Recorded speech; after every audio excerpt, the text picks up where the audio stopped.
When I saw the original Child's Play movie in the 1980s, I remember not thinking much about it, just a blip on the radar of so many great movies that had been released in the time of my life.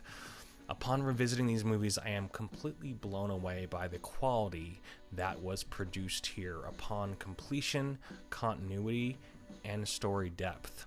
Although the story of a boy's doll, which stretches far from the truth in the first place, I think I remember Pound Puppies and My Buddy and all those things from the 80s. At the time, the only thing I had were Star Wars figures, G.I. Joes, and Transformers. Those were the things that we could afford. Not that we wanted any of those, but anyway.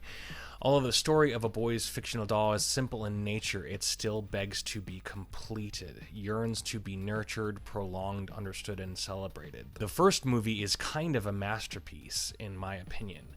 The brilliance is bestowed when Chucky is directly linked to Andy because of a supernatural obligation. The obligation is all that lies in any possibilities for the Lakeshore Strangler Charles Lee Ray to escape the continuous reincarnation where his DNA and cells merged with plastic and somehow escaping hell in the first place. So, once again, the simplicity and unmatched originality focus is something that might seem trivial to anyone who hasn't seen these films, but if you haven't, I would suggest the first two.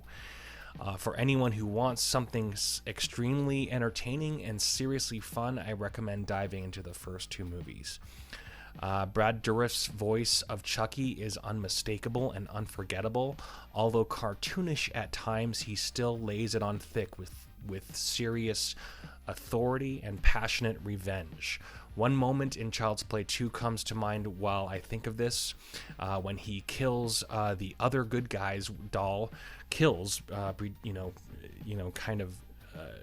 kind of basically destroys it by beating it until its face and head are cracked, body broken. He is undoubtedly entertained by his own actions, laughing his ass off while burying the other doll. This is sinister, delightful, hilarious, and terrifying at the same time. He even says to the other doll, "Eat dirt," as he is laughing his ass off while burying the other good guy's doll.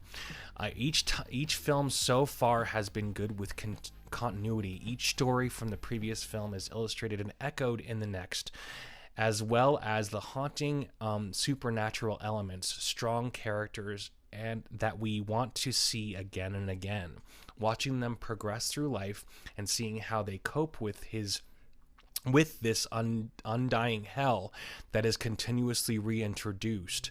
A strong presence of rivalry because the protagonist and the villain are linked from the beginning, because his reincarnation can somehow become a coexistence with him.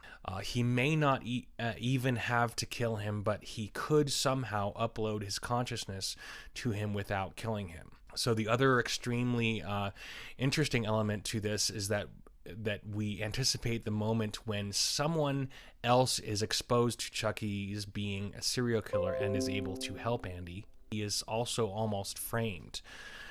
People think that it is Andy killing, not Chucky, of course, because it is so preposterous. And this is an interesting and fun element to all of this.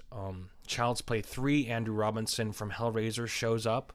That was an extraordinary moment to see. He is a strong presence there. So I do recommend the first three. The first two are by far the strongest, but the third one is still great too as well. They start to reach a little bit more because of his blood is spilled into the wax. So it's like his reincarnation is introduced through the blood, which is a little bit far out there, but you would just accept it because it is what it is, because it's executed well by the actors, by the guy who does his voice, Brad Dourif's voice. So anyway, let me know what you think, which is your favorite of the Child's Play movies. I'd say the first two are by far the best. I would say those two are kind of a perfect story.